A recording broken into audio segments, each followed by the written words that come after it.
What's up guys, Rebs here. Today we're going to be talking about my top 3 Grail sneakers that I've been on the lookout for. So I'm constantly, browsing various sellers and various people that I purchase sneakers from to see what they've got new posts of, if they got any stuff on sale. And there's a handful of sneakers that I still haven't been able to find a good quality version of after years of searching here and there, keeping them in the back of my mind. So today we're going to talk about a handful of these favorite sneakers of mine that I want to add to my collection that I have yet to find. We'll go into a little bit of their history and what they mean to me. Now I'll talk about 3 main ones, but I guess I do have an honorable mention, which is the Quasimoto Nike Dunks. These were a friends and family release to celebrate Lord Quas' anniversary of his record label. West Coast Records hit its 10-year anniversary, and so Nike congratulated him and worked with him, and they created these special dunks. Now these dunks are pretty interesting, obviously for their elusive nature, being a friends and family only release given to him and the people that he works with. But they're also interesting because of the very unique materials used to create the upper. They include some nice grade sway panels, we've got blue canvas, and the swoosh has this snakeskin pattern that reminds me of the Ama Maniere Jordan 1s. I'm keeping these as, I guess, an honorable mention just because I have found them available. They are in production to be created, and, I did pre-order myself a pair, but they haven't been produced yet, so it's kind of a gray area, I guess. Now, first up of the actual sneakers that I do want to talk about today is the Nike Dunk Low Marty McFly, or Air Mags, or Back to the Future, whatever you want to call them. These dunks were designed to mimic the infamous Air Mags from the 1989 movie Back to the Future. Or I guess Back to the Future 2, technically, because they were in that one, not the first one, but that's semantics. It is a personal favorite movie of mine, along with, millions of others. And seeing the colorway and design of this sneaker, as an homage to the movie, it's pretty obvious why I like these sneakers so much. The actual Air Mags are pretty out there, they're really clunky, very expensive, and they're not the most practical option to actually wear outside. But this dunk recreation of them is an absolute masterpiece in my opinion. They've got a completely gray upper, but it's made out of 2 different materials. We've got leather and this neoprene kind of soft mesh. The swoosh does add contrast to it, being white, which matches the tongue. And then of course the sole is that cherry on top, or I guess cherry underneath, with the icy blue outsole and then the gray midsole with the speckles to really complete that look. Back in the 80s, Tinker Hatfield did design the original Air Mags for the movie, and the SB team definitely did it justice with their homage to his creation.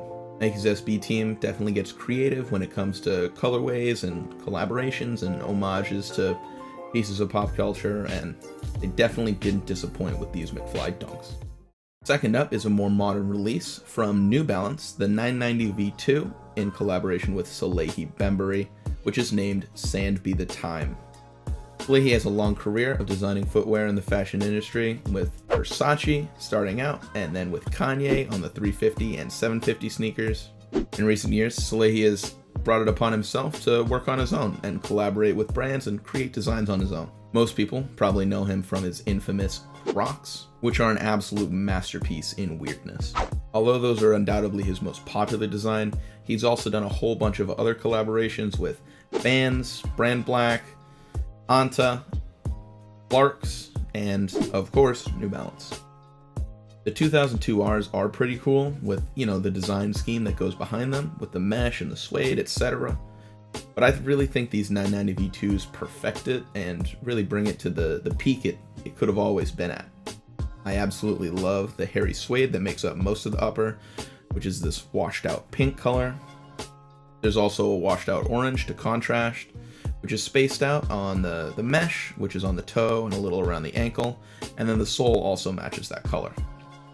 I think this is what really gets me to like this shoe. The contrasting hits of the mesh on the upper matching the sole really bring it together. And of course, on the back is Salehi's signature, his literal fingerprint. This printing is on the back heel of the shoe, and is features on most, if not all, of his sneaker designs. I really love how this sneaker comes together, with it being, very loud, but also cohesive and it just works. It reminds me a lot of the Union Jordan 1s with how it's a pretty loud color scheme, but it's very cohesive and it just works together. I'm not sure what else I can say about these. I've already sung my praises. I know this pair is pretty decently common to find sitting around on the resale market for little over retail, if not under retail, but I still can't bring myself to spend that much on a single pair of shoes, so I'm waiting around for a cheaper version to be available. And last but not least, what we're talking about today is the Yellow Lobster Dunks. These are sneakers that I'm after simply for completing a collection. Recently, I've picked up the purple and green Lobster Dunks for me and a lady, and have been considering completing the whole collection. There is one big problem with that though, is that the yellow lobsters just don't exist. They're not available anywhere. Back in 2008, these sneakers were given out as a friends and family exclusive pair alongside the release of the blue lobsters. They were given out to friends and family, and there were samples of them. It probably was talked about having a bigger release of them, to the public, but they weren't ever actually released and available to the public outside of those handful of sample and friends and family pairs. I have scoured the depths of every Reddit, Discord, and forum, and nobody has these for sale anywhere. It's kind of ridiculous, because pretty much any sneaker you can find crappy, terrible versions of anywhere, but not these. And for being as popular and infamous as they are, that's extra surprising. I know they're not the most aesthetically pleasing shoe, and honestly I agree, but I'm just obsessed with trying to get a pair for my collection.